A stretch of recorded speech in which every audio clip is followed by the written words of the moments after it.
Hello जी, आप सभी का स्वागत है हिमांशु सर पाठशाला में। आज के हम इस वीडियो में इंट्रोडक्शन का पार्ट 2 करने वाले हैं, जिसमें हम लोग पढ़ेंगे साक्षरता के बारे में।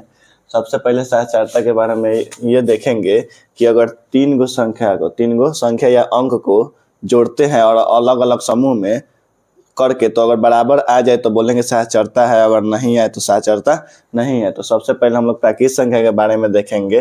तो सबसे पहले योग के बारे में देखेंगे।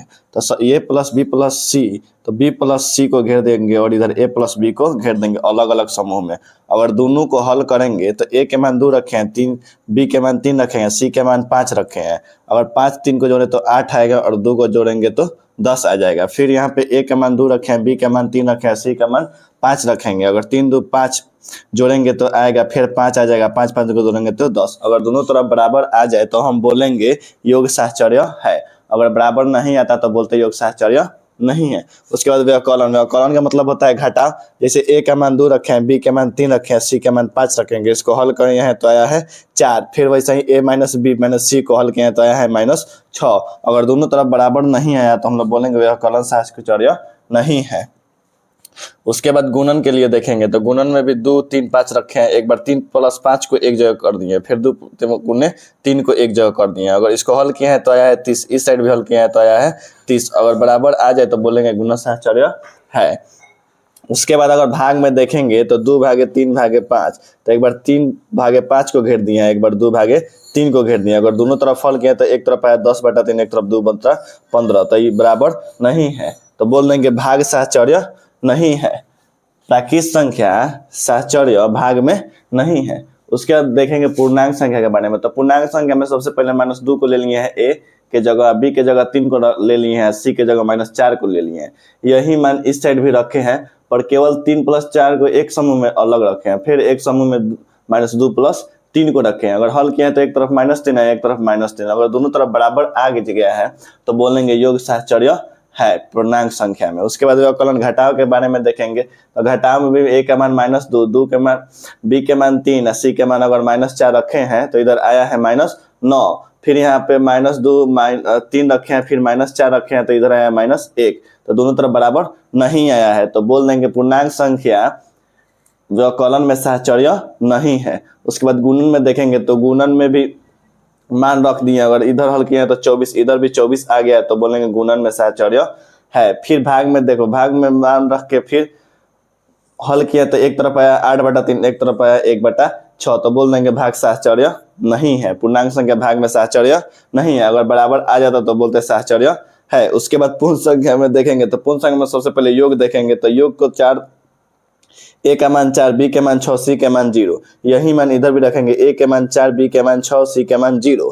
तो एक बार 6 + 0 को घेर देंगे, एक बार 4 + 6 को घेर देंगे। उसके बाद हल करेंगे तो यहाँ पे 10 आएगा, उसके बाद यहाँ भी 10 आएगा, दोनों तरफ बराबर आ गया। इसका मतलब का योग साहचर्य है। उसके बाद व्यवकलन में देखेंगे। तो व्यवकलन में भी वही मान रखेंगे, 4 6 उसके बाद 5। तो एक तरफ 6 ± 5 को घेर देंगे, एक तरफ 4 - 6 को घेर देंगे, तो एक तरफ 3 आएगा, एक तरफ -7 आ जाएगा। तो ये बराबर नहीं है तो बोल देंगे कि पूर्ण संख्या व्यवकलन में साहचर्य नहीं है। उसके बाद गुणन में देखेंगे। तो गुणन में एक तरफ 70 आया, एक तरफ 70 आया है तो बोल देंगे गुणन में साहचर्य है। भाग किए हैं तो एक तरफ 35/2 आया, एक तरफ 7/10 आया है तो बोल देंगे कि भाग साहचर्य नहीं है पूर्ण संख्या में। उसके बाद देखेंगे परिमेय संख्या के बारे में। तो परिमेय संख्या में योग ए के मान 2/3, बी के मान 5/3, सी के मान 4/3। और एक तरफ हल किए हैं तो आया है 11/3, इधर हल किए हैं तो आया है 11/3, मतलब बराबर आ गया है दोनों तरफ हल करने पर। तो बोल देंगे कि परिमेय संख्या योग में साहचर्य है। उसके बाद व्यवकलन में देखेंगे। तो व्यवकलन में हल किए तो एक तरफ 1/3 आया है और एक तरफ -7/3 आया, मतलब बराबर नहीं आया है तो बोल देंगे कि व्यवकलन साहचर्य नहीं है परिमेय संख्या में। उसके बाद गुणन में देखेंगे तो एक तरफ 40/9 आया, फिर दूसरे तरफ भी 40/9 आया है तो बोल देंगे गुणन में साहचर्य है परिमेय संख्या। उसके बाद भाग में देखेंगे। तो भाग में एक तरफ आया 8/15, एक तरफ आया 6/20, तो बोल देंगे भाग साहचर्य नहीं है किस में, परिमेय संख्या में। तो एक क्वेश्चन है, प्रयास कीजिए जिसमें दिया गया है निम्नलिखित सारणी को पूरा कीजिए। तो एक तरफ संख्या है परिमेय संख्या, पूर्णांक संख्या, पूर्ण संख्या, प्राकृत संख्या। तो सबसे पहले देखेंगे परिमेय संख्या के। तो परिमेय संख्या योग के लिए साहचर्य है तो हाँ है, तो हाँ भर देंगे। फिर अगर पूछा जाए परिमेय संख्या व्यवकलन के लिए साहचर्य है तो नहीं है तो क्या भर देंगे, नहीं। फिर उसके बाद पूछा जाएगा गुणन के लिए साहचर्य है, तो हाँ है।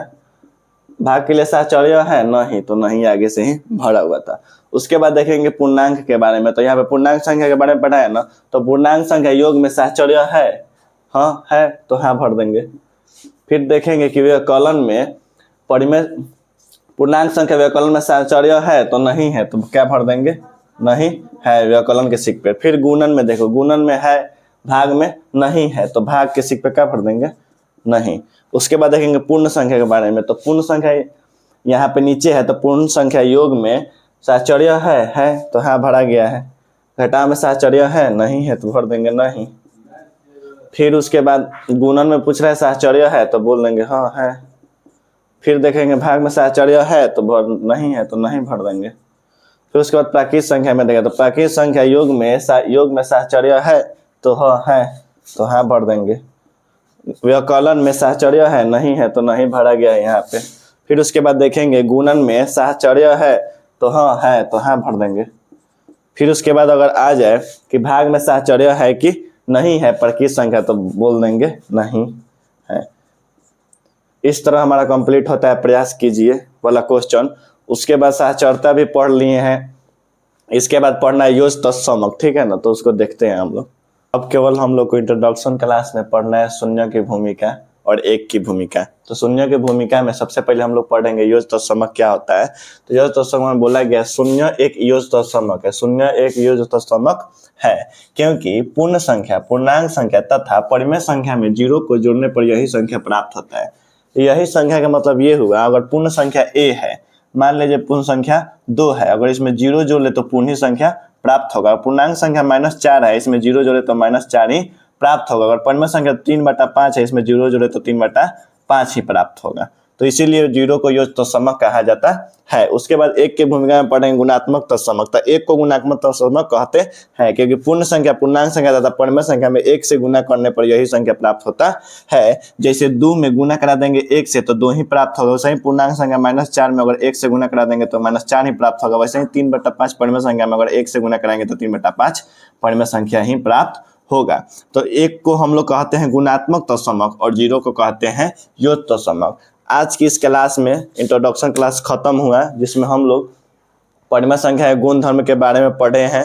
उसके बाद हम पढ़े शून्य की भूमिका और एक की भूमिका। तो इसके अगले वीडियो में आप लोग को देखने को मिलेगा उदाहरण और एक्सरसाइज। उसके बाद ये पूरा चैप्टर समाप्त हो जाएगा। आशा करता हूँ कि आप लोग इस पढ़ाई से बहुत ही खुश होंगे और अच्छा लगा होगा। और एक प्यारा सा अपना कमेंट कीजिएगा कैसा लगा आपको पढ़ाई।